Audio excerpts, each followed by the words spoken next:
आपका डर खत्म होने का कारण ये रहेगा भाई रैंडम क्वेश्चन कुछ भी पूछ ले आप बना लोगे एग्जाम में। तो ये चीज़ याद रखना, उसके लिए इसी टाइप से ट्रिक लगाओगे तो आराम से अप्लाई कर पाओगे। चलो ये क्वेश्चन करो, ठीक है। ये क्वेश्चन ट्रिक से हो रहा है आराम से, सब लोग करो फटाफट इस क्वेश्चन को।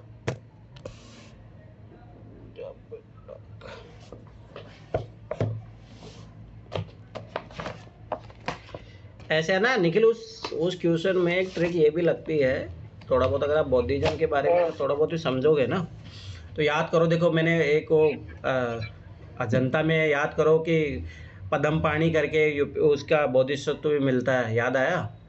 तो अगर वो उसमें अरे एक और है जिसमें मतलब कमल का ज़्यादा उल्लेख है, अगर आप देखोगे ना इसमें बौद्धिज्म में, तो उस तरीके से भी उस क्वेश्चन को सॉल्व कर सकते हो। उस तरीके से भी आप उस क्वेश्चन को जो सिंह वाला नहीं है, 4 सिंह वाला जो भी है, हाँ उसके नीचे जो जिसपे वो सिंह है वो भी कमली है। हाँ वो भी कमली, उल्टा कमल है वो। हाँ सही बोल रहे हो।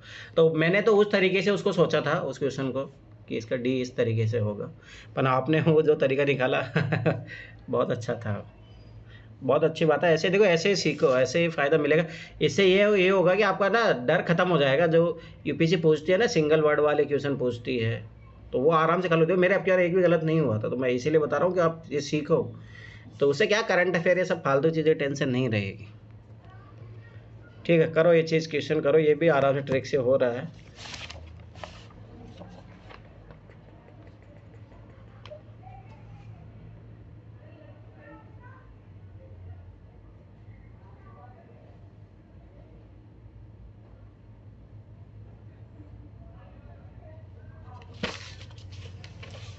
हुआ क्वेश्चन ये तो और क्या? हो गया सर। और नगीना तुमसे हुआ? सर इसमें अधारणीयता का मतलब क्या है? ये पढ़ लो।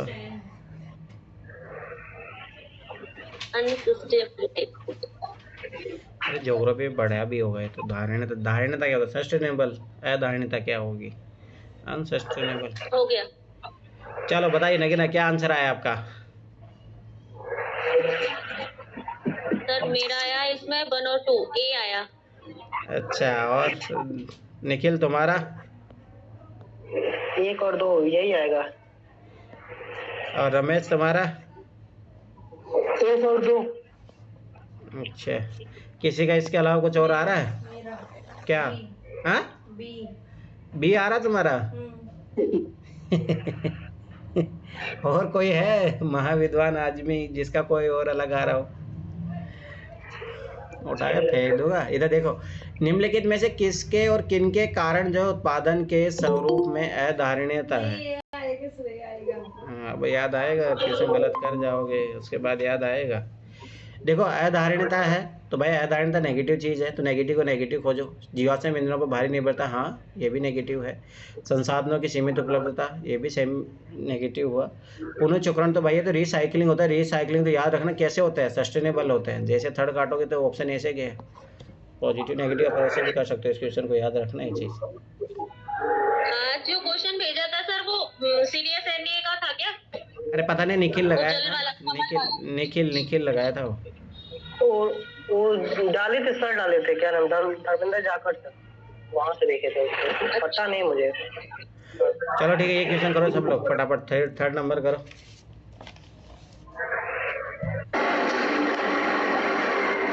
किसका माइक म्यूट करो, कौन है? अरे म्यूट करो कौन है?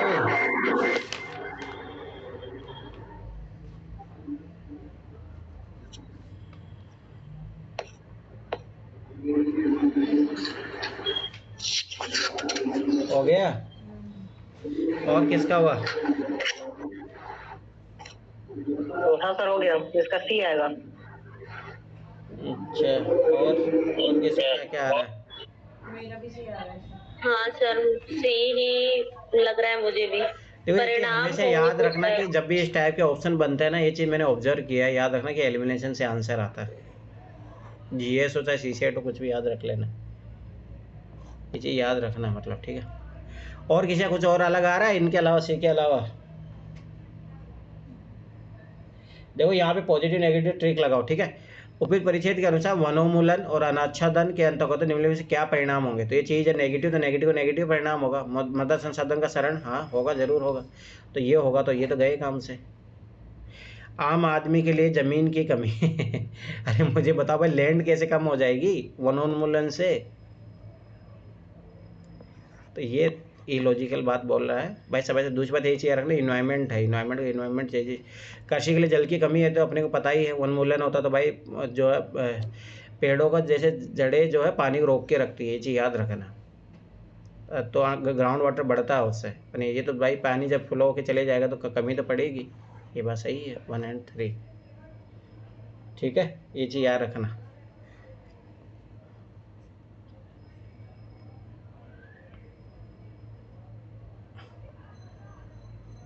ये सारे क्वेश्चन कर चुके हैं अपन।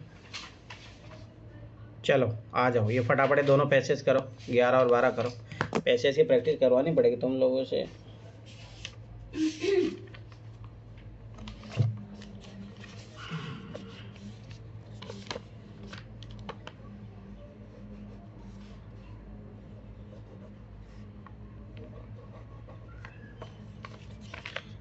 आज फटाफट करेंगे क्योंकि मुझे 10 बजे क्लास लेनी है उनकी, यूपीपीसीएस वालों की।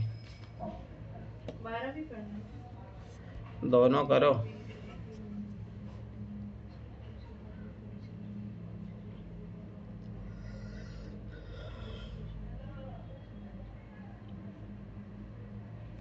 ये क्वेश्चन रिपीटेड क्वेश्चन है, ये वाला आपका जीएस में मिलेगा। जीएस में 2019 के सोचो, वहाँ से क्वेश्चन पूछा है ये। जीएस के 2019 का क्वेश्चन है ये।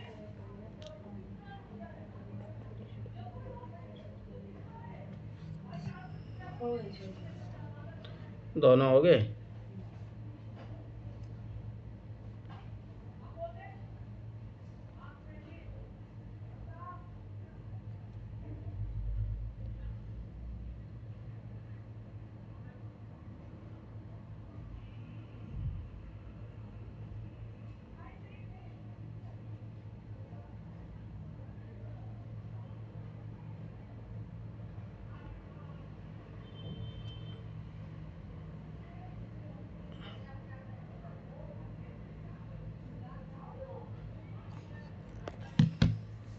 अरे क्या हुआ, बना नहीं क्या दोनों?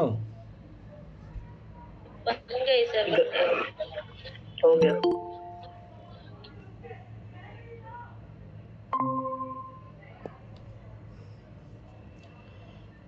और सबसे बन गया ये क्वेश्चन छोटी?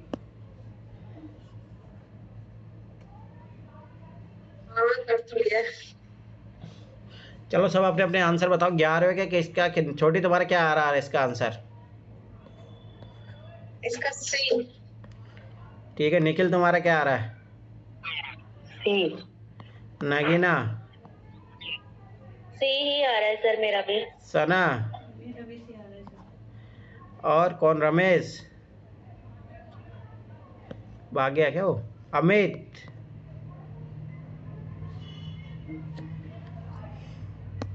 चलो ठीक है, 12 के क्या आ रहा है? सबका सी आ रहा है तो सही होगा। 12 का बताओ। हाँ, डी आ रहा है मेरा। और किसका? डी के अलावा किसी का और कुछ आ रहा है? डी ही आ रहा है सर। डी ही आ रहा है सर। तुम लोग इतने स्मार्ट हो गए हो आप तो एक भी गलत नहीं कर रहे हो। चलो देखो इधर, निम्नलिखित कथनों में से कौन सा इस परिच्छेद के लेखक के संदेश को सर्वोत्तम रूप से प्रतिबिंबित करता है? ठीक है, अब ध्यान से समझना इस टाइप के क्वेश्चनों में।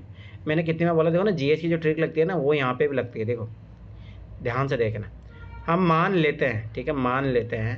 पहली बात याद रखना, कभी भी इस टाइप का निष्कर्ष कभी नहीं आएगा। मान लेते हैं, ये चीज़ याद रखना कि गणतंत्र में कोई भी एक्सट्रीम वर्ड, कोई भी राजनीतिक देश का शासन चलाने के योग्य है। क्या बात कर रहे हो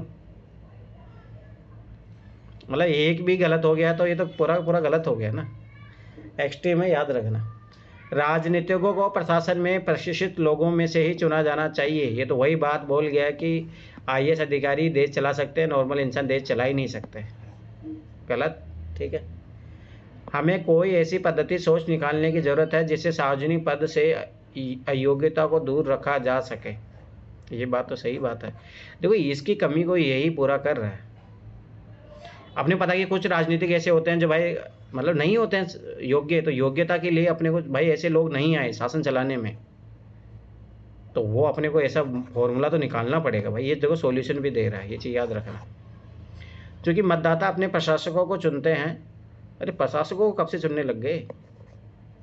राज्य को प्रशासन करने की राजनीतिक योग्यता पर प्रश्न ही नहीं उठाया जा सकता। कितना एक्सट्रीम स्टेटमेंट है, तो ऐसे कट जाएगा। ठीक है, अब आओ, भारत में अपनाई गई गरीबी की गणना क्रिया पद्धति विवादास्पद क्यों है? याद रखना 2019 का क्वेश्चन है जीएस का। ठीक है, क्रिया पद्धति मतलब इसमें क्यों है? ठीक है, ध्यान समझना ये चीज़, इसके बारे में थोड़ी उलझन है। ये चीज़ याद रखना, इस टाइप के स्टेटमेंट यहाँ ये पढ़ो, हम मान लेते हैं ये स्टेटमेंट। अब देखो मैं फिर बार बता रहा हूँ, देखो बार बार पैसे लगाओगे आप, वीडियो देखोगे तभी ये पकड़ पाओगे, नहीं पकड़ पाओगे आप कि कौन सी चीज़ें गरीबी रेखा को बनाती है। थोड़ी उलझन है, क्या बात कर रहे हो? 75 सालों में अपने को यही नहीं पता कि गरीब कौन सी चीज़ें बनाती है। ग्रामीण और शहरी गरीबी की दशा के बीच बहुत अधिक असमानता है। अरे भाई गरीबी की गणना पद्धति से पूछा है अपने को, ये चीज़ भी समझो। सर जहाँ ग्रामीण और शहर लगा के देता है ना ज्यादातर, अब मतलब वो फैक्चुअल स्टेटमेंट भी बना देता है, उसको मतलब नहीं। आय निर्धनता मापने का कोई एक समान विश्वव्यापी मानक ही नहीं है। क्या बात करो, डॉलर पे कैसे ना मापा जाता है? मतलब देख रहे हो कैसे कट रहा है। कोई जरूरत है इसमें पैसे पड़े? देखो कुछ क्वेश्चनों में मैं फिर बार बता रहा हूँ नहीं पड़ती, बहुत कम क्वेश्चन पढ़ते हैं जिसमें पैसे पढ़ने की जरूरत पड़ेगी आपको हल्का फुल्का। अब बचा क्या ऑप्शन? यही सही है। यह गरीबी को अपर्याप्त आय या अपर्याप्त क्रय शक्ति के रूप में प्रस्तुत करने पर आधारित है। हाँ ये हुई ना बात। तो पावर परचेसिंग भाई, इसीलिए भाई किन के पास क्रय शक्ति का अधिक मतलब खरीद पाते लोग, कुछ नहीं खरीद पाते हैं, तो वो चीज़ याद रखना। चलो ये क्वेश्चन तो अभी नहीं, चलो आगे बढ़ो। ये क्वेश्चन तो कर ही चुके हैं, ये सब कर चुके हैं अपन, आगे बढ़ो। मुझे नहीं लग रहा कि इसमें कुछ क्वेश्चन होंगे। ये करो 27 नंबर करो, 27 और 28 करो, 27 और 28 करो, 27 और 28 करो।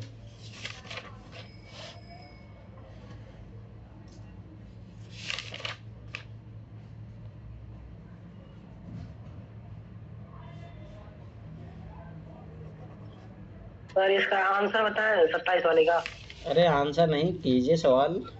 आंसर रट के बैठे हो गया नहीं हो गया, जैसे आप बताए थे ना एक बार कि वो रास्ते वाला सवाल। हाँ ये वही क्वेश्चन, देखो वही रिपीटेड क्वेश्चन है, रिपीटेड।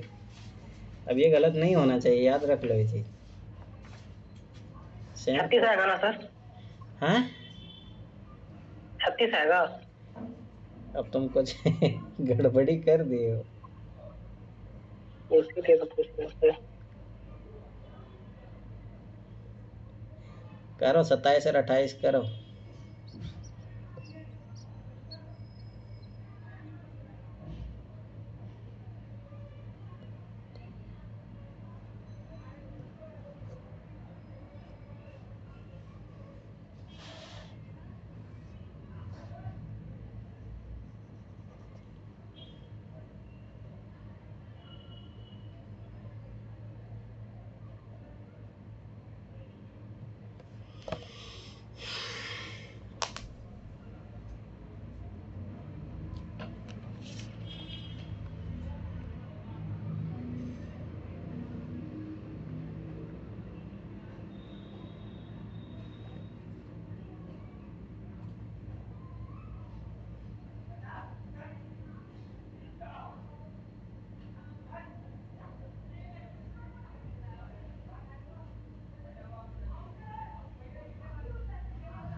तो इतना टाइम काहे लगा रहे हो? ये दोनों के दोनों क्वेश्चन करवाए हुए हैं। ये क्वेश्चन तो मैं 2 बार करवा चुका हूँ उधर, और मैं बोला भी था आगे जाके रिपीट होगा ये क्वेश्चन। और ये क्वेश्चन एनसीईआरटी में भी किए हैं। किसी से बने दोनों के दोनों क्वेश्चन बताओ मुझे।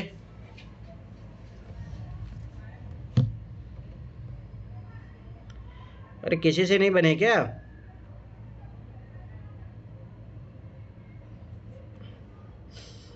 बना रहे हैं सर, 1 मिनट रुकिए। 27 बन गया, 28 बना रहा हूँ।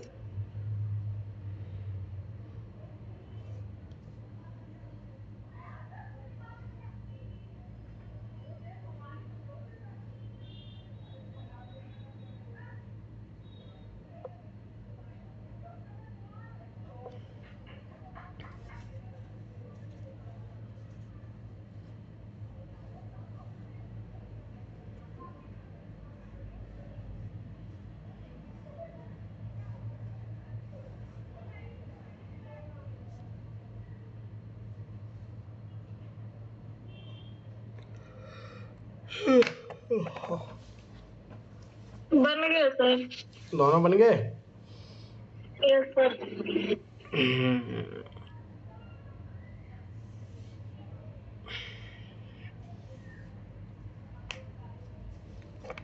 और कोई जिससे दोनों बने वो बताओ।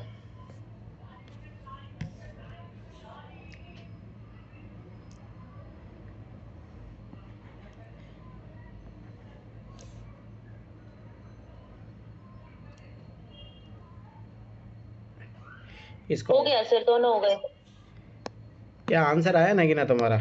बताइए दोनों का। नहीं ना, पहले 27 वाले का आया है सी, हाँ। और 28 वाले का आया 52 डी।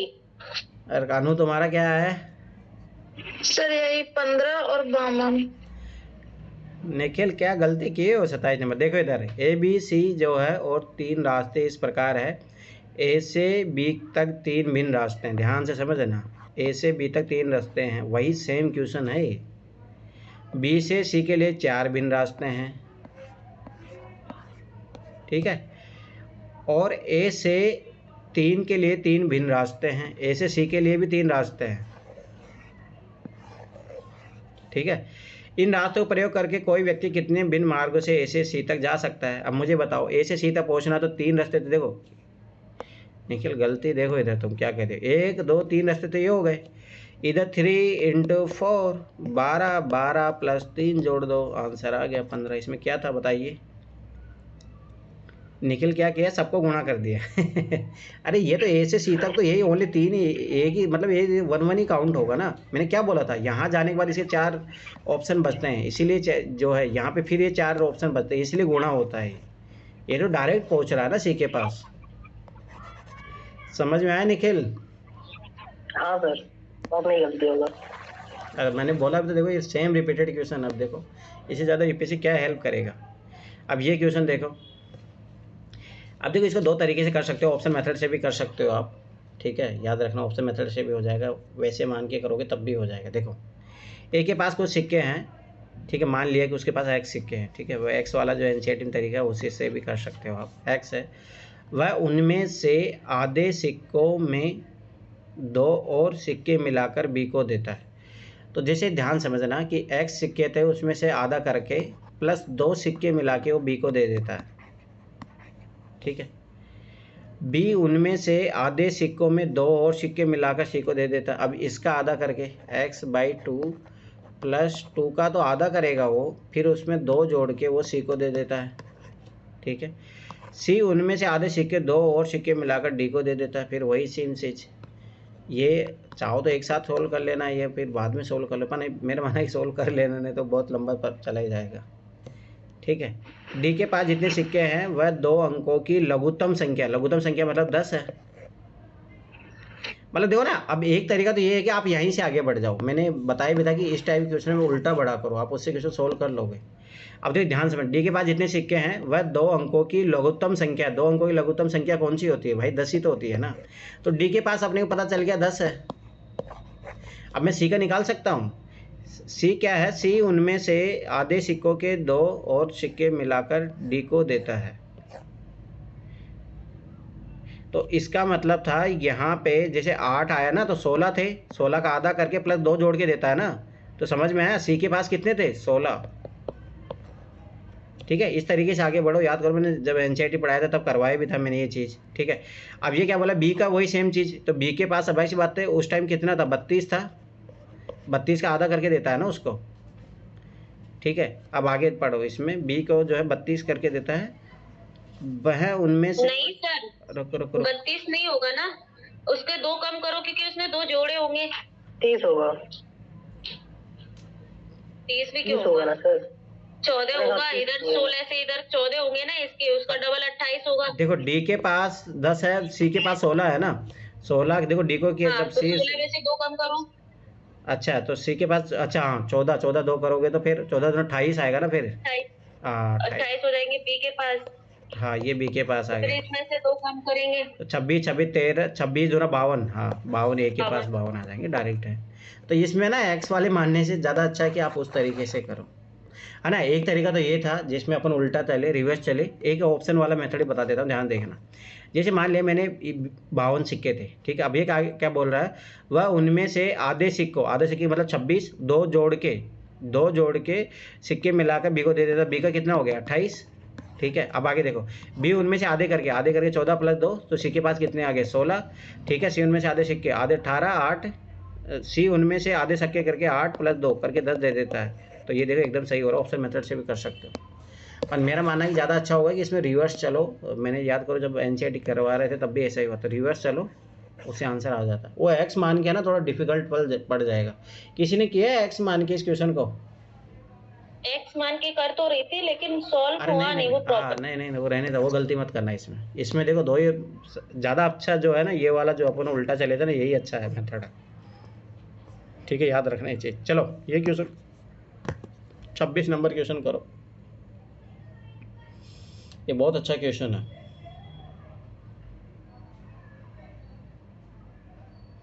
और याद करो एनसीईआरटी में भी किए थे अपन इस टाइप का क्वेश्चन।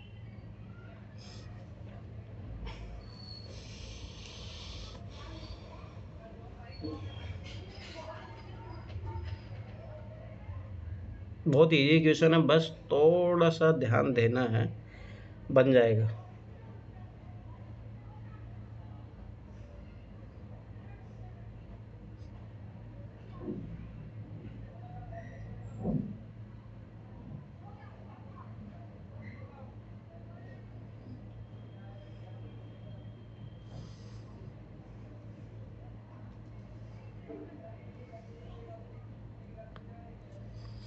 ये गलत नहीं होना चाहिए, याद रखना चीज़ें, एनसीईआरटी का डायरेक्ट क्वेश्चन है ये।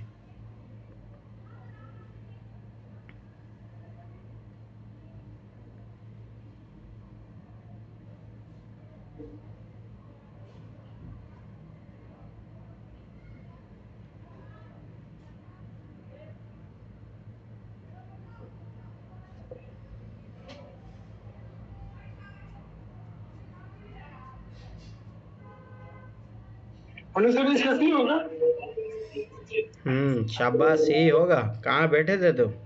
अभी जागे हो लग रहा है। एंशियंट काल में थे और मॉडर्न में पहुंच गए हो। सर बन गया। ठीक है, और किससे बना, ये बनना चाहिए सबसे। शाबाश, रमेश का है सी। अनु तुम्हारा क्या है? B sir. B for boy. Yes sir. अच्छा, चलो देखता हूँ और किसका क्या आ रहा है। सबके आएंगे, देख लो इसमें देखना, देखो ए भी आएगा, बी भी आएगा, सी भी आएगा, डी भी आएगा, देखना। ए तो जरूर आएगा, कोई ना कोई तो होगा जो ए जरूर लाएगा।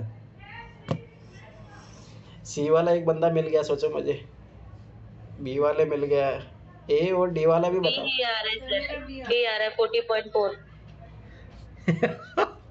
बी आ रहा है, ये कैसे पॉसिबल हो गया? रमेश तुम्हारा 50 कैसे आ रहा है? रमेश पहले चलो मुझे तुम यही बता दो, रमेश 50 कैसे आया तुम्हारे? पहले जो लंबाई दी है सड़क की, उसको मीटर में कन्वर्ट कर लिए। हाँ कर लिया, तो बताइए कितना बनेगा, ये बताइए। 1000 से मल्टीप्लाई करोगे 1010 हो गया। आप बताइए आगे। कुल पौधों की संख्या 101 है। हाँ 100 भाग दे देंगे हाँ ये भाग दे दिया। तो 10 मीटर के प्रत्येक पेड़ लगाए जा रहे हैं। हाँ फिर तो 5 पेड़ लगाए गए हैं। शाबाश, ताले बजाओ रमेश के लिए सब लोग। समझ लो क्या कर रहे हो भाई, ये पढ़ लो। 5 कर्मागत पौधों के बीच की कुल दूरी 40 बोलते थे एक बार, मुझे समझ में भी आता भाई। 5 पौधे देखो, ध्यान समझना इधर, ये 5 पौधे लग गए और इनके बीच में सबके बीच में 10 है, तब तुम 40 बोलते थे एक बार। मैं सोचता भी तुम्हारे बारे में कि चलो कोई नहीं, कुछ छोटी मोटी गलती कर दी, कोई दिक्कत वाली बात नहीं है। 50 बोलने मतलब 6 कर्मागत पेड़ लगा रहे हो। 3 2 5 तो लगाए। 1 2 3 4 5, तब तो आप लोग कहाँ से कर्मागत हो गया सर? 1 2 उठा के फेंकूंगा कुछ एक। ही है ना, बीच में 2 उधर का कैंसिल हो गया। ये देखो 10 10 10 10, 40 बोलते थे एक बार तो 5 पेड़ लग गए ना। अच्छा हाँ, लगता है कि संख्या की मैं पेड़ लगाना भूल गया। पहली बात तो तुम्हारा आंसर भी गलत है। हाँ सर, अब देखो आप इधर, कैसे लगाएंगे सर? हाँ बताइए सर। अरे देखो 1010 अगर सबसे पहले तो इसको मीटर में ही चेंज करना था, ठीक है। अब ये देखो, ये टोटल सड़क है, ध्यान से समझना ये चीज़। ये टोटल सड़क है, ये टोटल सड़क है इतनी, और इसमें तुम्हें लगाने हैं पेड़ कितने, 101। अब याद रखना कि जैसे यहाँ पे आप लगाओगे, यहाँ पे लगाओगे, तो ये भी तो कुछ डिस्टेंस कवर करेगा ना। ये चीज़ याद रखना पहली बात। तो वो भी कुछ ना कुछ डिस्टेंस अपना कवर करेंगे। अब सब बात है, देखो एक तरीका जो आप लोग करोगे भाई, 101 को डिवाइड कर दो, तो उससे तो कितना आ रहा है, 10 आ रहा है भाई। 10 इनके बीच में, 10 से इनके बीच में डिस्टेंस होगी। अगर तुम इस तरीके से करोगे तो सब सी बात है, जैसे अभी अभी 5 वाला जो किए थे उस तरीके से करोगे तो आपका ये बैठेगा नहीं टोटल। लेकिन ना कैसे किया बताइए। सर आपने 1010 कैसे लिया? अरे 1010, इसको 1.01 को किलोमीटर को मीटर में चेंज करोगे ना आप, 1000 से मल्टीप्लाई किया तो 3 गुणा 3 गुणा कर दो तो जितना जो 01 ऐसे 3 जीरो आ जाएगा, पर 2 के बाद दशमलव लगाना है तो 1010 आएगा ना। इस हिसाब से मेरा गलत आ रहा है, मेरा तो 1001 आ रहा था। अरे 1001 कैसे आएगा नहीं ना। अनु बताइए, अनु तुम्हारा, अनु अनु सर यहाँ पे तो जैसे आपने भी किया ना कि मीटर को किलोमीटर को मीटर में चेंज करेंगे, हाँ। उसके इतना आया। और उसके बाद जो है 101 पौधे लगाए गए, तो फर्स्ट और सेकंड फर्स्ट वाले को छोड़ दिया है, मतलब कि छोड़ देंगे, क्योंकि वो 2 के बीच की दूरी तो 100 ही हो जाएगी ना प्रॉपर। अच्छा, तो आप हाँ, तो कहने का मतलब कि आप 100 से डिवाइड करोगे इसको, 100 से डिवाइड करो तो 10.1 आएगा। यस सर, और 5 कर्मागा के बीच 4 लेंगे, तो इससे इसको 4 से मल्टीप्लाई कर देंगे। समझ में आया? कुछ बुझा लोगों तुम लोगों को? देखो सबसे पहले मैं फिर बता रहा हूँ, जब भी कभी एक चीज़ याद रखना कि जब भी ऐसा बड़ा क्वेश्चन आए तो आप ये मत सोचो, आप छोटा करके सोचो। जैसे मान लो कि मैं 2 पौधों के बीच में दूरी ले रहा हूँ, ठीक है, या मान लो 3 के बीच में दूरी ले रहा हूँ, तो काउंट कितने हो रहे हैं? ये तो 2 ही आ रहे हैं ना। देखो ये तो 2 ही आ रहा है ना, तो मतलब आपको जो ये चाहिए, अब ये मान के चलो जो 101 पौधे रोपे जाएंगे तो ये टोटल ऐसे कितने बनेंगे, याद रखना 100 ही बनेंगे। तो 100 जो है वो डिवाइड करेंगे ना, 100 से आप डिवाइड करोगे तब ये 10.1 आएगा। अब सबाई से बात है, 5 कर्मागत पौधों के लिए तो कितना चाहिए, 4 चाहिए। ये बहुत ईजी क्वेश्चन था, परंतु याद रखना कि बहुत लोगों को गलत हुआ है। पर थोड़ा कॉन्सेप्ट समझो, मैं फिर बार बता रहा हूँ, ये गलत नहीं होना चाहिए क्वेश्चन।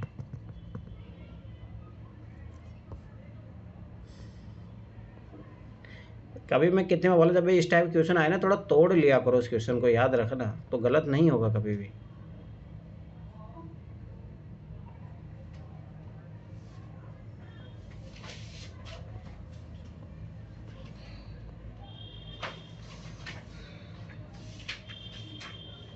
ये 47 करो, 47 और 45 और 47 दोनों करो, ये दोनों लीनियर इक्वेशन के क्वेश्चन है।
अरे क्वेश्चन पहले भी करवा चुका हूँ, अब तो बनने चाहिए, ये पहले भी कर चुके, याद करो ये क्वेश्चन।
तो सोचो जस्ट अभी 10 दिन भी नहीं हुए इस क्वेश्चन को करे हुए, 10 दिन क्या हुए होंगे, एक वीक भी नहीं हुआ।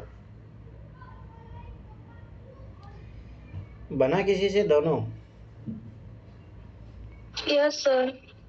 तो दोनों हो गए? जी सर, लेकिन थोड़ा लॉन्ग मेथड।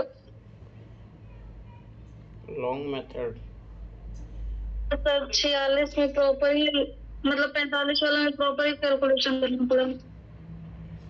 याद करो, उस दिन भी तो किए थे अपने क्वेश्चन को। यस सर, बट बन गया। उस दिन भी शायद वैसे ही किए थे लॉन्ग में। हाँ वो तुम थोड़ा बहुत मानना ही पड़ेगा आपको, उस तरीके से सबका निकालना पड़ेगा, उसी तरीके से होगा। और किसी से बना?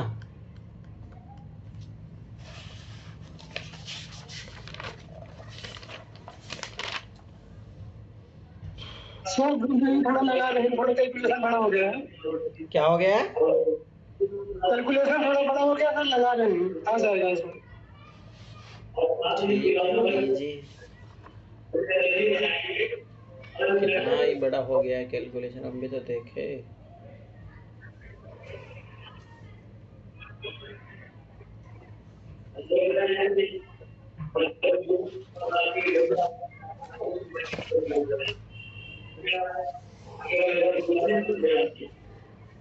कहने का तो मेरा गलत आ रहा है सर, ऑप्शन में नहीं है आंसर।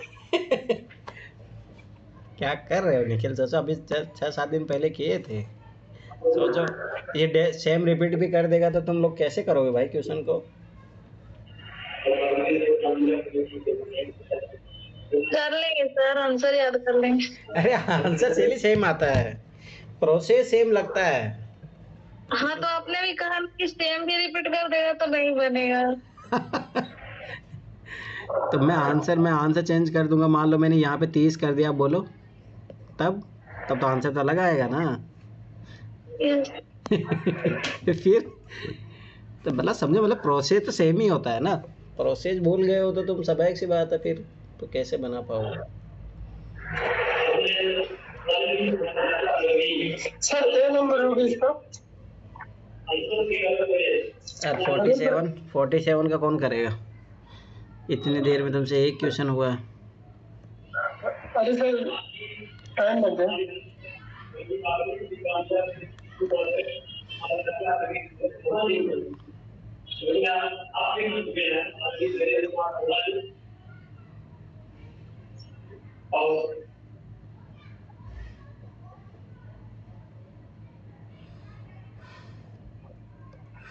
अरे क्वेश्चन जो कि मैं करवा चुका हूँ दोनों के दोनों क्वेश्चन, तब ये हाल है। ये एलसीएम से आएगा सर, 300 आएगा इसका, क्या डी का 47 का। निखिल तुम्हें पंखे पे उल्टा लटका के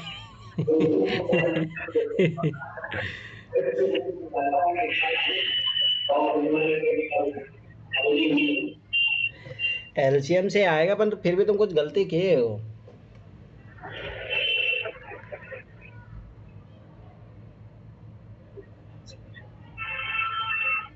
चलो देखो इधर पहले फटाफट, आप इतना टाइम लगाओ, कितनी बार करवा चुका उसके बावजूद भी ये हाल है। देखो P प्लस Q है जो बराबर 21 दिया है, ठीक है। जो सोर्स 100% इन्फॉर्मेशन दी है उसको देखो।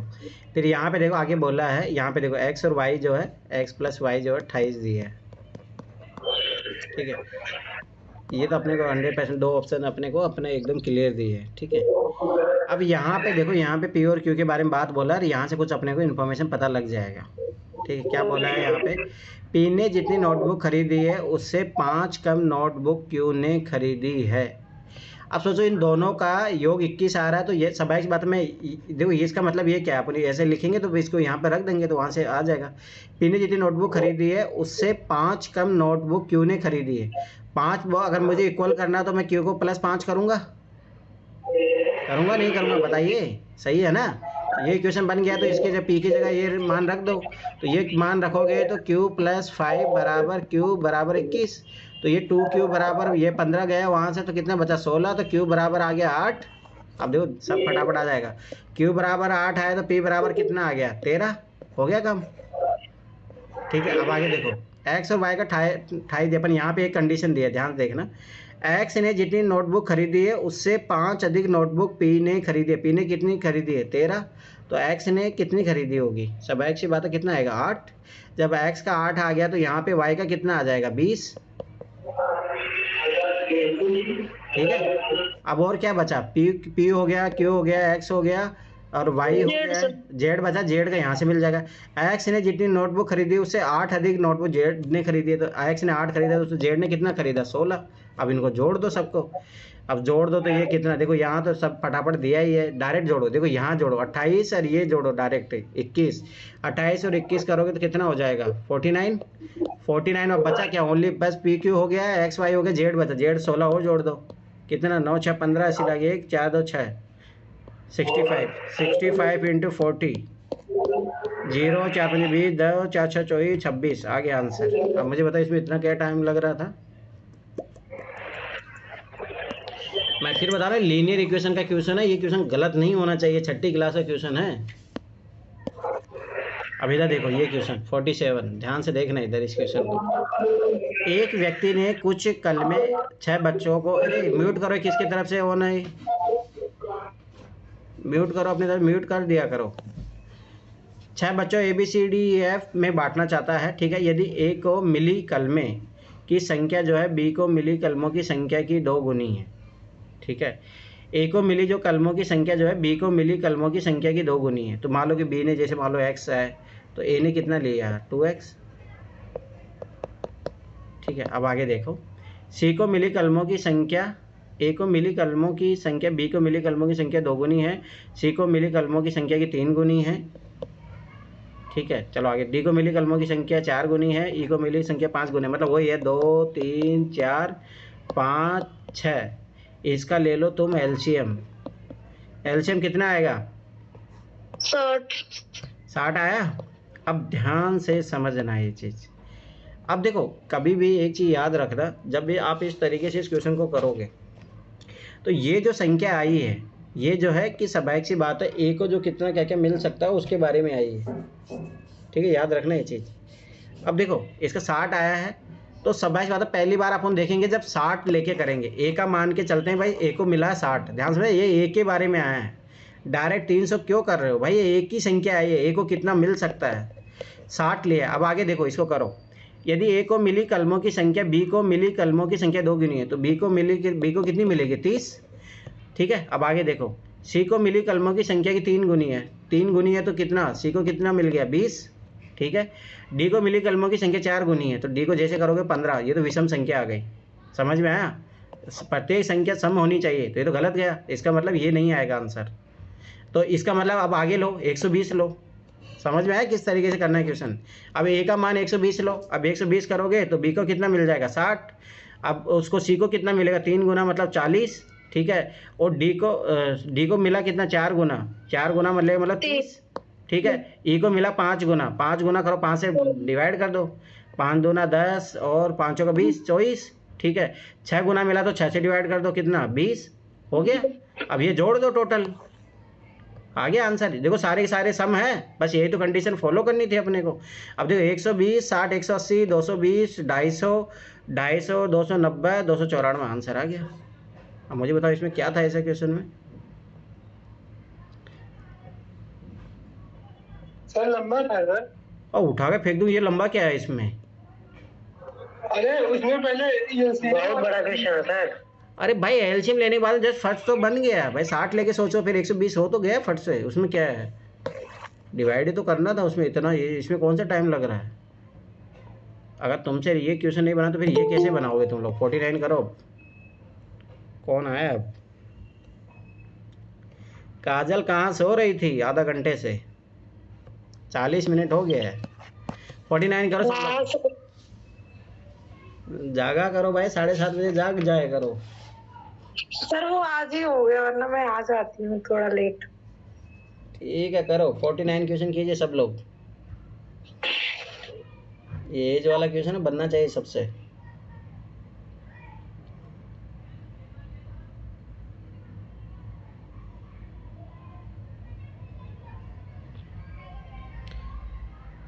ये भी करो, 49 और 50 दोनों करो। इस टाइप क्वेश्चन पहले भी कर चुके हैं अपन। अरे दोनों का ऑप्शन सेम ही है, मतलब ये 49 का भी ऑप्शन यही है, तो आंसर दोनों को बताना आप लोगों को।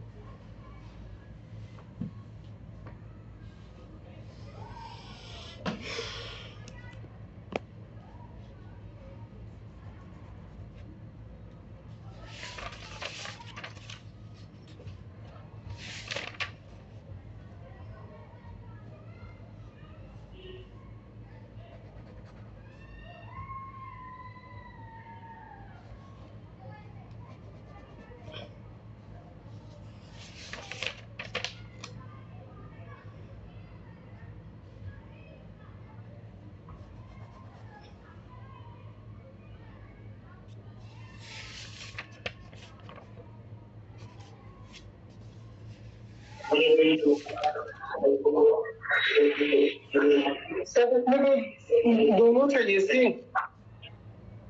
क्या होगा? इसमें तो सर दोनों चाहिए फैक्ट। अरे हाँ ठीक है, अगला भी तो करो। कौन सा अगला? 50 नंबर दिख नहीं रहा है, 50 नंबर करो।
हो गए सर। हो गया? हाँ 49 हो गया सर। 50 पे कंफ्यूजन है सर। ये भी हो गया। बन गया सर। क्या आंसर आ रहा है रमेश तुम्हारा 50 का? 50 में मेरा डी आ रहा है सर। अच्छा, तो किसका 49 और 50 का अनु तुम्हारा क्या है? सर 50 का डी है और 49 का सी है। नगीना तुम्हारा क्या है? सेम ही है। चलो देखो इधर नीचे देखिए, प्रश्नों को दो तुम विचार कीजिए। वही है, मनीषा की आयु क्या होगी? ठीक है, ध्यान समझना। अपने को 2 स्टेटमेंट दिए है। मनीषा जो है अपनी माँ से 24 वर्ष छोटी है। अब भाई अपनी इसके जब तक माँ की एज पता नहीं करोगे तब तक कैसे आएगा? तो पहला स्टेटमेंट से तो आंसर नहीं निकाल सकते। ठीक है, दूसरा पढ़ते हैं। 5 वर्ष बाद मनीषा और उसकी माँ की जो आयु है 3:5 में होगी। अभी अनुपात तो कभी एग्जैक्ट चली बताता कोई चीज़। तो ये भाई दोनों तो अलग अलग तो आंसर नहीं दे पाएंगे अपने को, ये तो श्योर है पता। ठीक है, दोनों को मिला के देखते हैं अपन। अब देखो ध्यान से समझना, ठीक है। उसकी मदर जो है और जो मनीषा है, ठीक है, मान लो कि मदर की एज माना अपन ने x, ठीक है, तो मनीषा की एज कितनी होगी x - 24। ध्यान समझना है चीज़। फिर आगे जाके क्या दिया है 5 वर्ष बाद, 5 वर्ष बाद जोड़ दो, इसमें भी 5 जोड़ दो, इसमें 5 जोड़ोगे तो याद रखना कि ये 19 हो जाएगा। ठीक है, अब आगे देखो, ध्यान से देखना। 5 वर्ष बाद जो है मनीषा और उसके माँ की आयु का अनुपात 3:5 है, तो ये x - 19 और उसकी माँ का अनुपात x + 5 बराबर 3:5 है। यहाँ से x का वैल्यू निकल जाएगा। अरे अपने को ये पता ही है, फिर भी निकाल लेते हैं। पर देखो ध्यान समझना, ये आंसर एग्जाम में निकालने की जरूरत नहीं है, यहाँ तो मैं तुम्हें प्रूव करके बता रहा हूँ कि कैसे निकल जाएगा। पर याद रखना कि भाई इक्वेशन बन गया तो इक्वेशन से तो निकल ही जाएगा ना x का वैल्यू निकल जाएगा तो मनीषा की एज निकल जाएगी। तो एग्जाम में सोल्व नहीं करना है, या तो मैं तुम्हें सोल्व करके बता रहा हूँ, बस ये चीज़ याद रखना। ठीक है, तो 19 का पढ़ा 5 बार बोलो कितना होगा 5 गुनी पंजे कितना होगा 95। ठीक है, अभी तो देखो ये 3x होगा, 3x + 15। अब ये देखो ये उधर जाएगा, ये 2x हो जाएगा, ये प्लस का उधर जाएगा 15, 100, 110 हो गया। x बराबर कितना आ गया 55। तो ये आ गई उसकी माँ की एज। तो इसका x में 55 में से 54 घटा दो तो उसकी मनीषा की एज आ जाएगी। 24 घटा दो, 1 और 3 31 हो गया आंसर।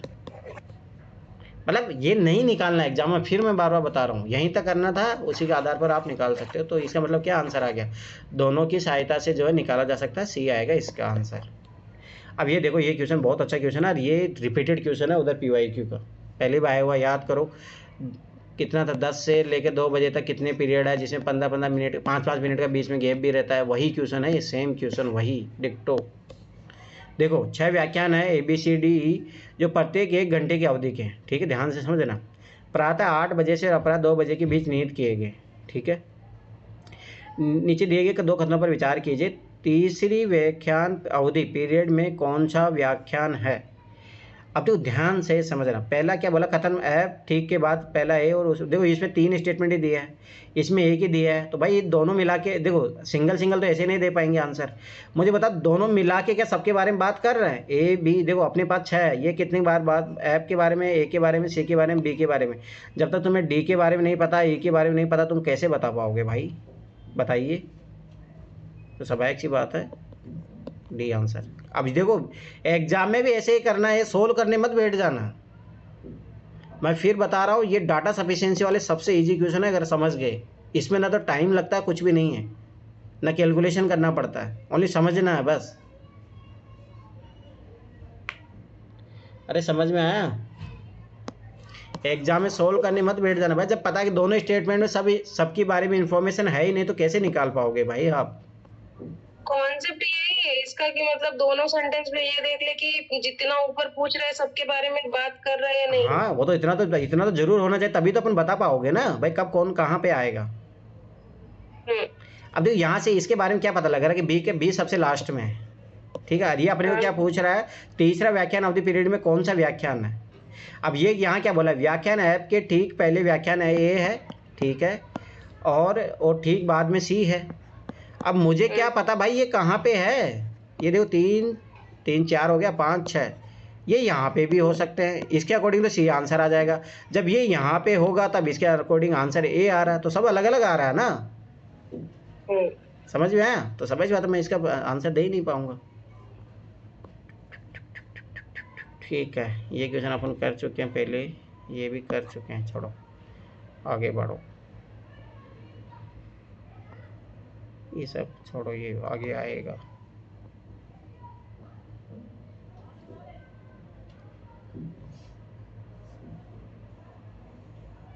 ये भी छोड़ो, ये करो, लास्ट क्वेश्चन है, ये करो फटाफट, हो गया ये पेपर।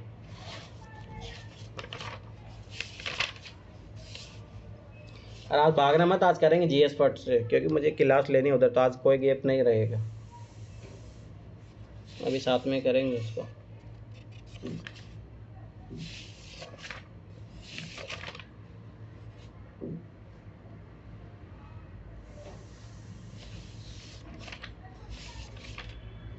सबसे बनना चाहिए 80 नंबर क्वेश्चन, एवरेज के क्वेश्चन है ये, इतना बता देता हूँ।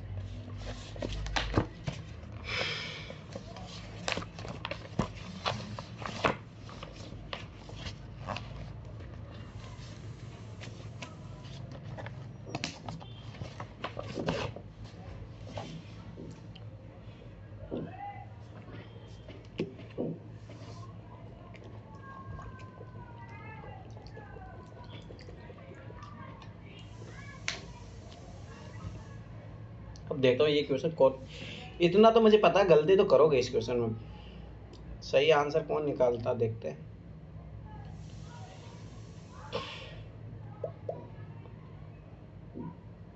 कल उधर अपन कहाँ तक किए थे, 2002 तक किए थे ना? Yes sir. तो आज 2005 तक कर लेंगे अपन, ठीक है। 10 बजे से पहले पहले मुझे क्लास ख़त्म करनी है, फिर 10 बजे से उनकी क्लास लेनी है आज मुझे।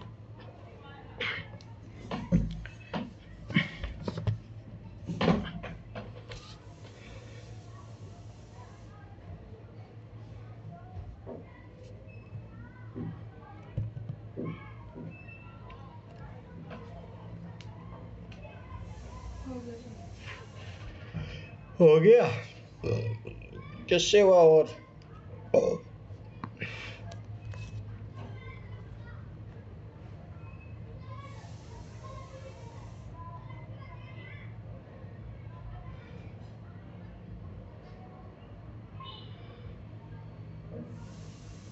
बन गया सर। हो गया? जी सर। और किससे बना?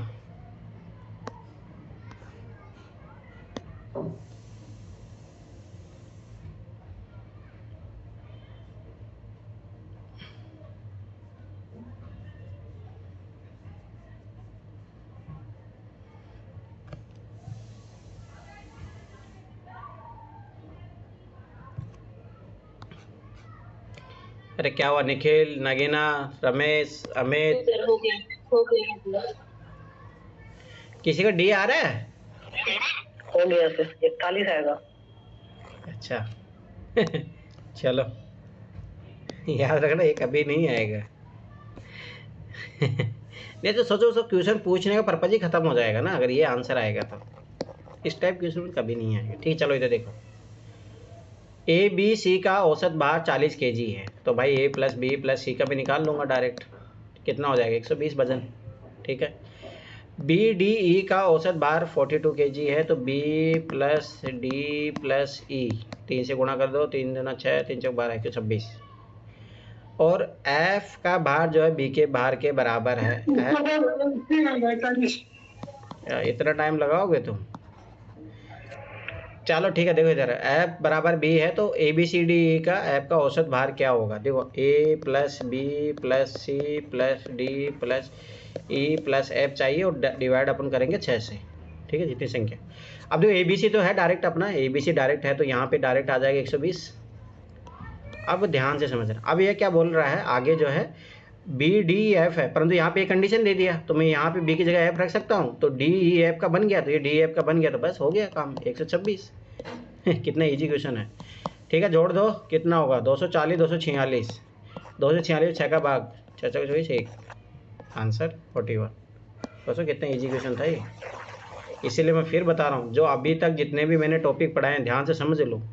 नंबर सिस्टम पढ़े हैं अपन, एचसीएफ, एलसीएम, एवरेज, ठीक है, एज, ठीक है, लीनियर इक्वेशन, ये याद रख लेना। अभी 2 और जो चैप्टर है बहुत इंपॉर्टेंट है, रेशियो और परसेंटेज, यही चैप्टर कर लो, 40 क्वेश्चन आपके यहीं से मिलते हैं, याद रख लेना, ओनली यहीं से।